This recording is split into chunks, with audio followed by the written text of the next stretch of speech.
Olha, o que a gente tem para hoje é uma daquelas histórias, sabe? Que te pegam de um jeito que você não espera. É um material bem denso, né? Muito. É dramático, tirado de um único capítulo do livro Sexo e Destino, e a fonte é bem específica. É uma obra psicografada pelo Chico Xavier, atribuída ao espírito André Luiz. Uhum. E a gente vai mergulhar fundo nisso porque o trecho parece quase um curta-metragem, sabe? Ele joga a gente bem no meio de uma crise familiar terrível logo depois de um acidente. Exato. E a nossa missão aqui é tentar entender essas reações humanas, que são super extremas. Total.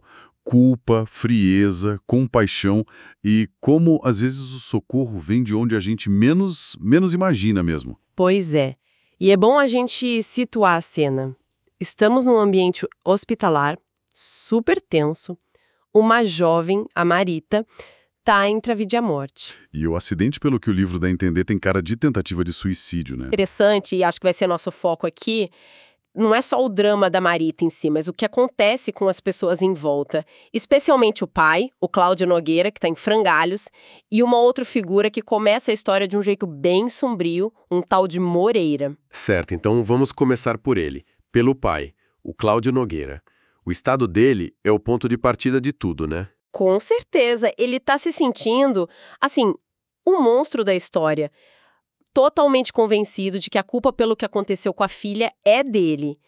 E, no desespero, ele faz o que qualquer um faria, busca apoio na família. Só que...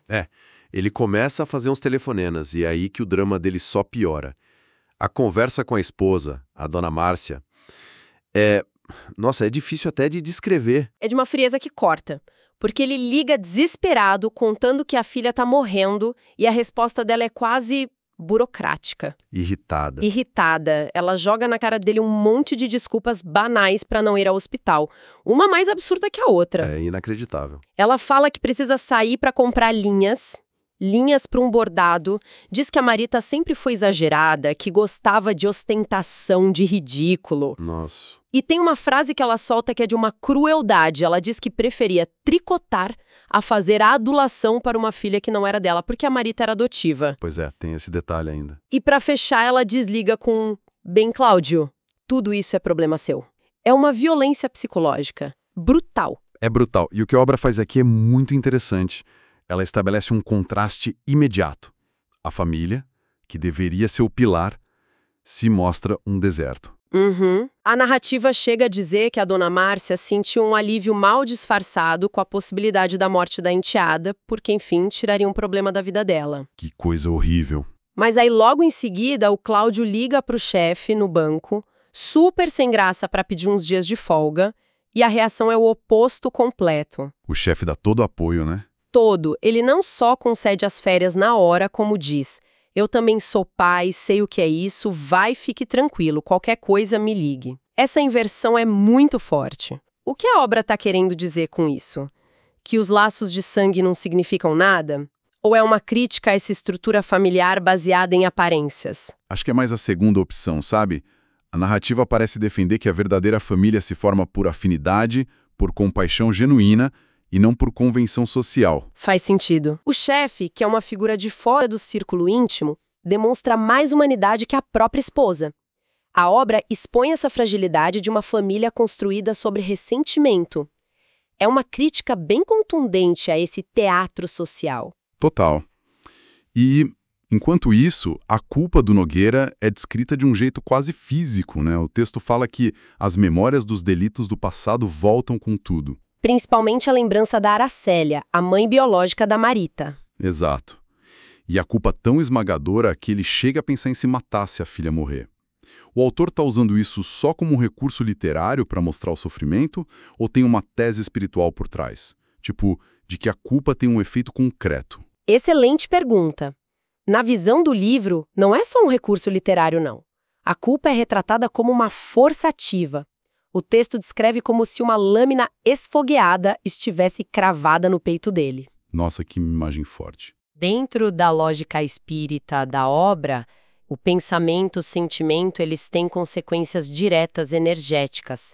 A culpa dele não é só um tormento psicológico, é uma energia que o prende àquela situação, forçando ele a encarar as consequências dos atos dele. Ele fica acorrentado ali, né? Exato.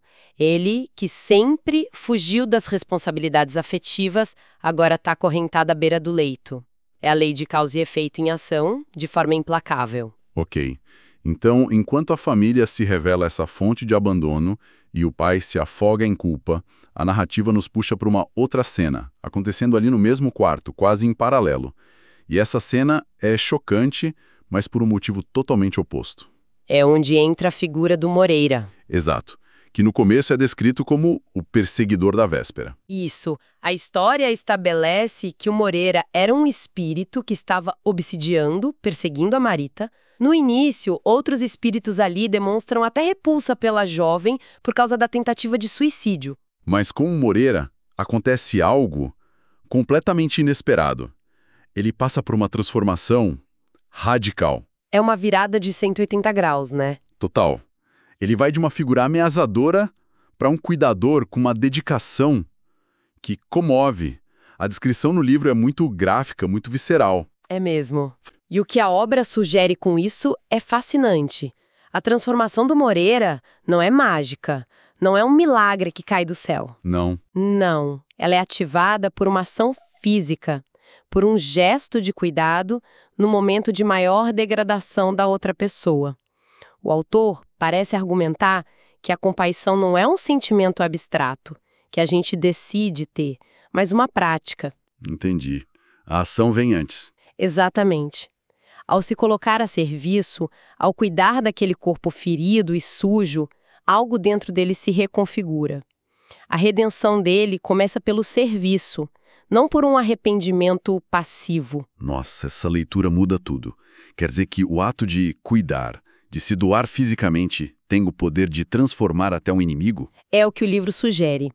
Ele começa a cuidar dela e, nesse processo, um amor paterno floresce. Ele chora enquanto a limpa, enquanto a aquece. Uau. A narrativa nos força a abandonar nossos rótulos de bom e mal, sabe? Mostra que a capacidade para ternura pode estar adormecida em qualquer um, mesmo naquele que a gente considera um perseguidor. E que um gesto pode ser o gatilho, né? Pode ser o gatilho para despertar isso. O narrador até faz uma reflexão, dizendo que às vezes a salvação não vem de um salva-vidas tecnicamente construído, mas de um lenho agressivo que teimamos em desdenhar. O inimigo vira o salvador. Isso é muito poderoso. E enquanto essa transformação silenciosa acontece ali, ao lado da cama, no plano físico, o Cláudio Nogueira continua sua descida ao inferno do isolamento. Ele liga para outra filha, a Marina, que também dá uma desculpa para não ir. Ele está literalmente sozinho no mundo naquele momento. E é aí, no fundo do poço, que a porta se abre e entra uma pessoa inesperada. O Salomão, o farmacêutico do bairro. Exato. E ele não chega de mãos abanando. Ele traz a peça que faltava no quebra-cabeça do Cláudio. Ele conta que a Marita esteve na farmácia na véspera tentando desesperadamente comprar soníferos. E que ele notou que ela chorava disfarçadamente. Isso confirma para o Cláudio que não foi um simples acidente, foi uma decisão deliberada da filha, nascida de um sofrimento que ele não viu. É. E depois dessa notícia terrível, o Salomão faz uma proposta muito fora do comum. Ele se apresenta como espírita e oferece um tipo de ajuda espiritual. Ele sugere a aplicação de passes, né? Com a ajuda de um amigo. Isso. E só para deixar todo mundo na mesma página, para quem está ouvindo e talvez não conheça o termo, o que seriam exatamente esses passes nesse contexto? Claro, é um ponto importante. Dentro da doutrina espírita, o passe não é um simples gesto, uma bênção.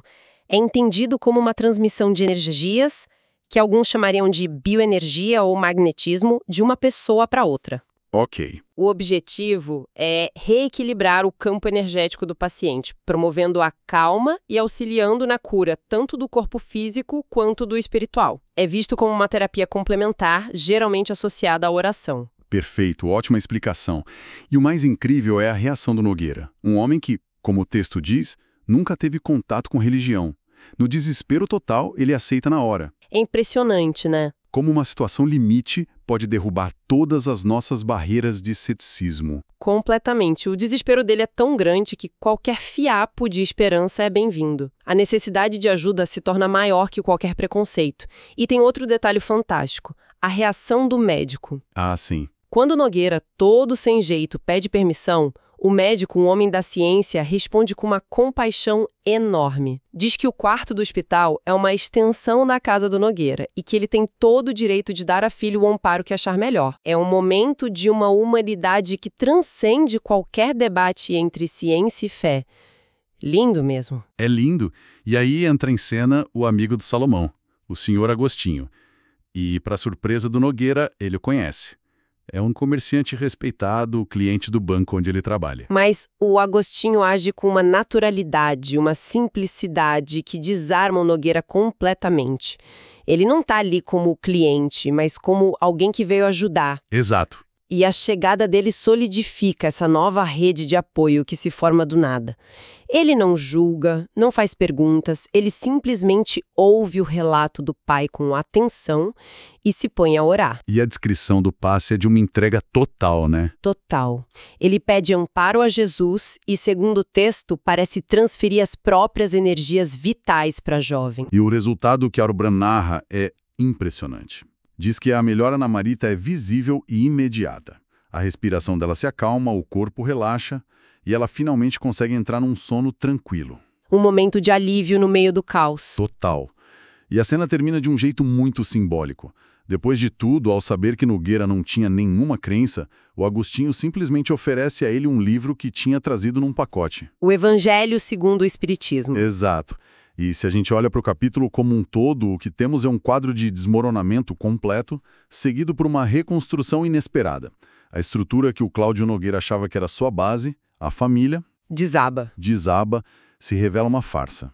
Mas no lugar desse vazio, uma nova rede de apoio se materializa, e formada pelas figuras mais improváveis, um inimigo espiritual que vira um anjo da guarda. Tem um farmacêutico do bairro que serve como ponte e um conhecido de negócios que se revela um amparo espiritual. Todos unidos não por laços de sangue, mas por compaixão. A jornada desse capítulo é uma montanha-russa, né? A gente sai da escuridão total, da culpa, do isolamento, da frieza familiar e chega num pequeno, mas potente facho de luz. Que vem de onde ninguém esperava. Exato. A entrega do livro, no final, é o símbolo perfeito disso. É a abertura de uma porta, uma nova possibilidade de sentido para um homem que tinha acabado de perder todas as suas referências. Estava completamente perdido. Sem dúvida. O livro ali não é só um presente. É a sugestão de um mapa para um território que ele nunca tinha pensado em explorar. É o ponto de partida para uma nova jornada. E isso tudo deixa a gente com uma questão para pensar, né? Em momentos de crise extrema, quando a ajuda e o conforto não vêm dos lugares óbvios, da nossa família, dos nossos amigos, o que define de onde a gente está disposto a aceitar ajuda? Boa pergunta. O que essa história toda sugere sobre os limites da nossa razão, das nossas estruturas sociais e sobre essa necessidade que todo ser humano tem de encontrar amparo e significado em algo que vai além do convencional?